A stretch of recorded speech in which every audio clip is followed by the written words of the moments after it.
Hi everyone, this is Val from EurekaCrystalBeads.com with another sparkling beading video. But before I get started, here's a quick reminder to check out our channel. If you like what you see, hit the subscribe button and notification bell to be notified every time we have a new posting. Today's project are these sweet little fairy lilies.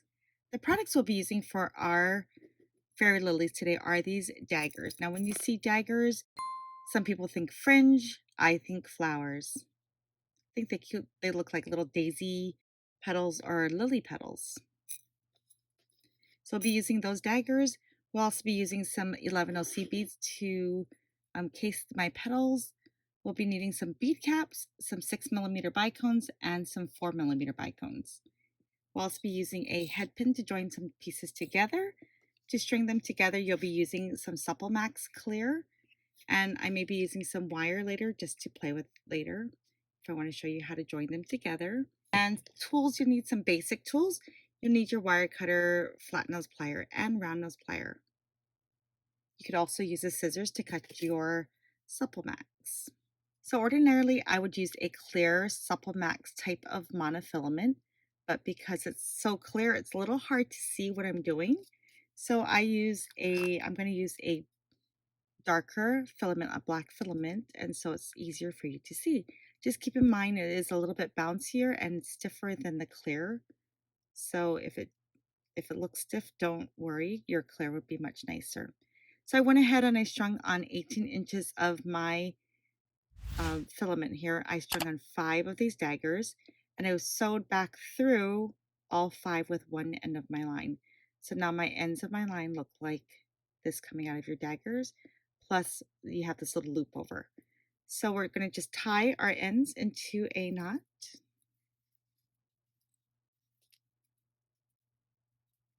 Make it nice and tight. Give it a good tug. Make sure it's tight. And then it's okay if your petals look a little wonky because you can just kind of bend it over. So like this is okay. You can just use it directly, but it is nicer to add a little bit of a calyx. So now we're going to add in our seed beads, but we're going to take one line. You see how we have one line on each side? The one closest to this petal here, we're going to sew into the petal.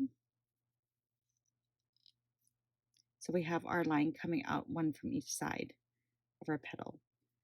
So on our left line with our flower facing down, our left line, we're going to string on 5 of these purple seed beads. So 5 purple seed beads. With the opposite line, we're going to sew into 2 seed beads. So the last 2 seed beads we added, we're going to sew into those beads from the opposite direction. So it looks like this. So we cross through, pull your line tight.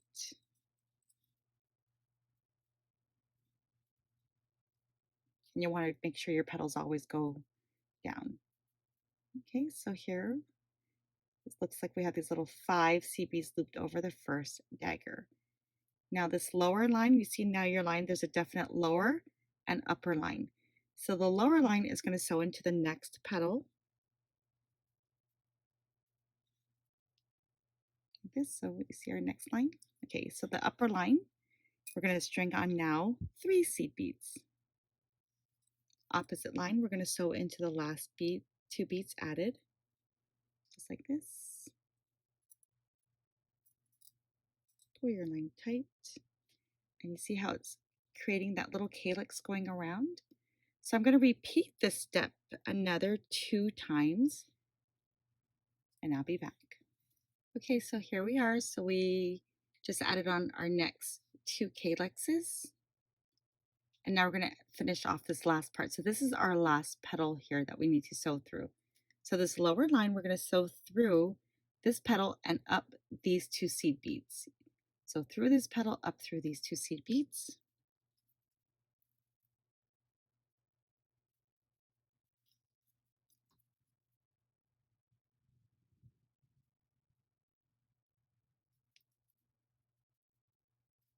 Right?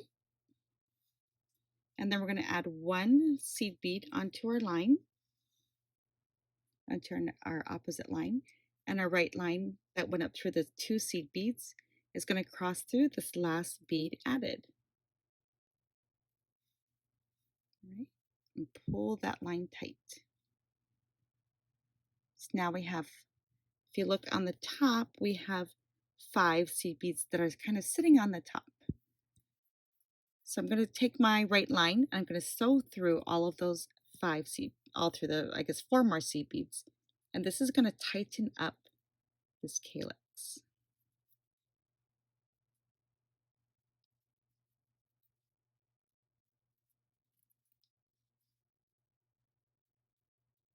All right, so you can see how it tightened it up. Now we're going to tie our lines into a knot and finish off our one flower. Okay, so just tie that tight. And with our ends, you never want to cut your monofilament or supple max right where that knot is. You want to sew through a couple of beads. So sometimes the easiest beads to go through are the ones that are right next to it, as long as you get your line through. But this line is a little bit thicker than what we normally would use. Get through. Okay, there we go. We got it through. So as long as you get through a couple beads, you should be fine.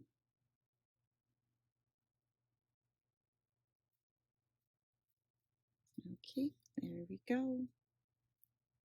And just pull your line tight, and then you can cut off your excess.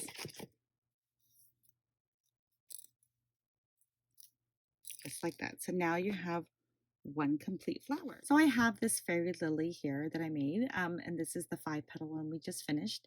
And you can see the calyx on the back.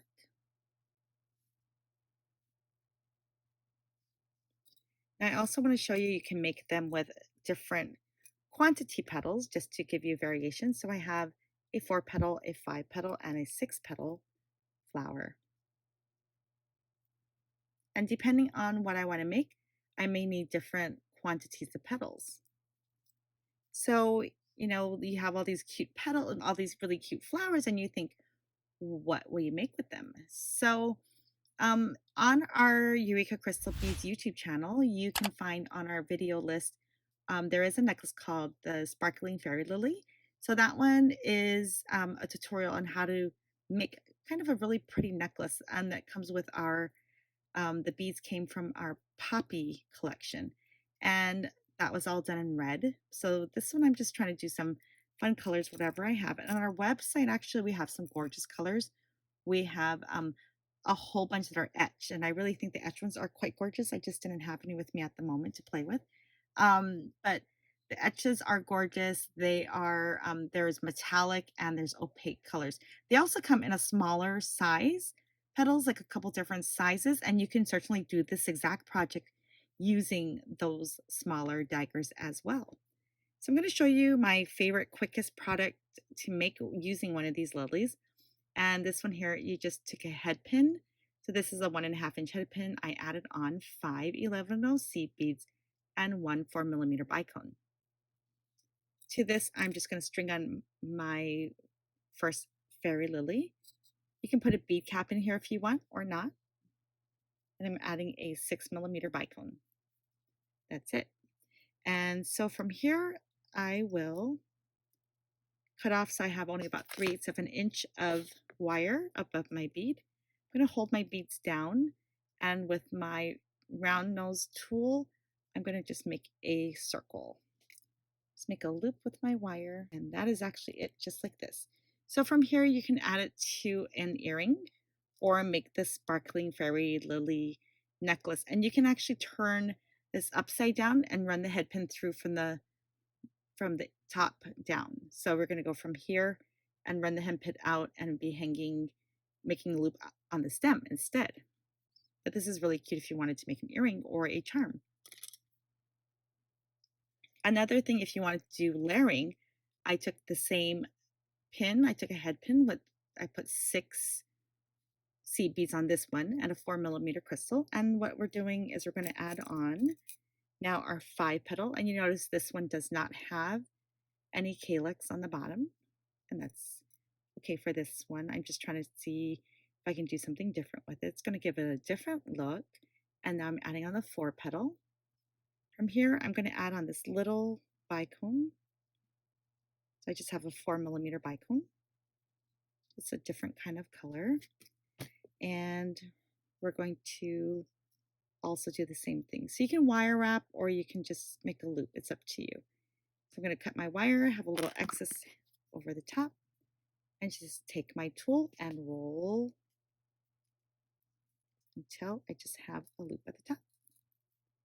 From here, I just want to make sure that my daggers are all facing upwards. And here you go. So this just gives you that different look, just like this. And then from here, add this to an earring. Now, if you want to see a couple more projects done with this same technique, just stick with me just a few more minutes. I'm going to show you one more or two more projects made with the same flower. So now I want to show you how to make something really pretty with your fairy lily. So I took a piece of 22 gauge wire, about 12 inches, and I made a little coil over at one end just to use it as like a bead stopper. So kind of like a long eye pin, but because I want a longer piece than an eye pin would give me, I'm using a piece of wire. So I'm going to take a lavender color crystal because I'm using a lavender flower, but you can certainly do whatever color combination you want. And you're going to want a bead cap. So we're going to use a small bead cap, and you see how it's cupped. It's not a very flat bead cap, but it definitely has a little cup. We're going to slip this on to our wire and then slip their wire now into the center of your fairy lily.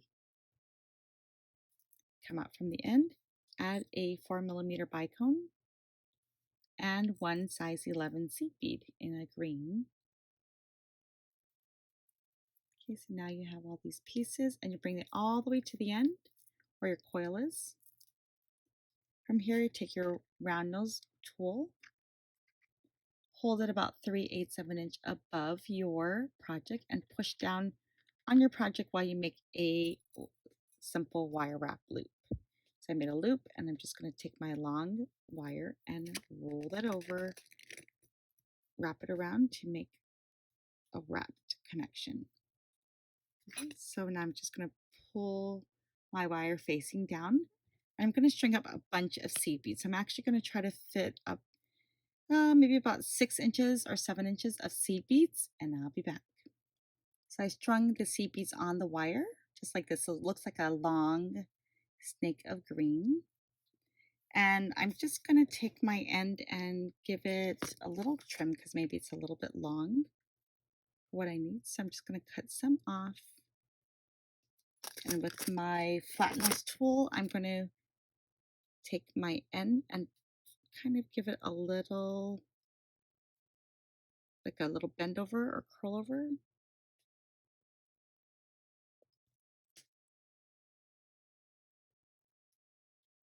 Just to kind of stop my beads. So you can really do whichever works for you here.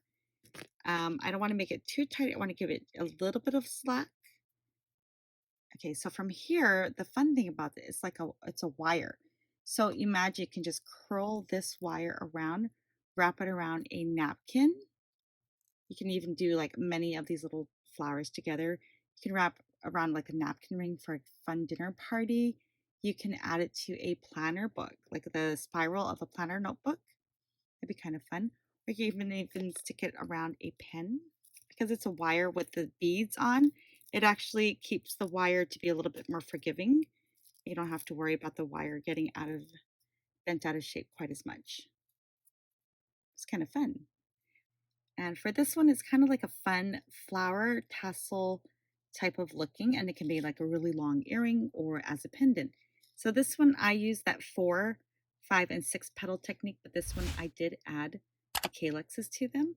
And I just did this one connection first where I just did the pin and the bead cap and the bicones right here with some seed beads. And then I did a wire wrap connection here. And then I just added on a new piece of wire. I just did a simple wire wrap, added all my beads right here, and finished it off with another wire wrap. So in between, it's all one piece of wire, and I just added like 3 seed beads between the 2 bicones here. So just put a bead cap in between, and it kind of gives it a more stabilized look. Now from here, like I said, you can add it to a earring hook if you want a really long earring, or make it a nice flower tassel type of pendant. So the simplest way to make it into as a pendant into a necklace would be a basic and simple chain link, and you can make this into a necklace.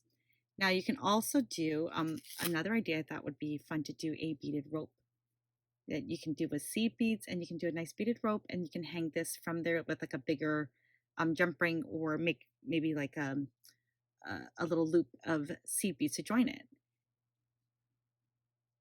That'd be pretty fun, or even just a simple cord would be fine as well.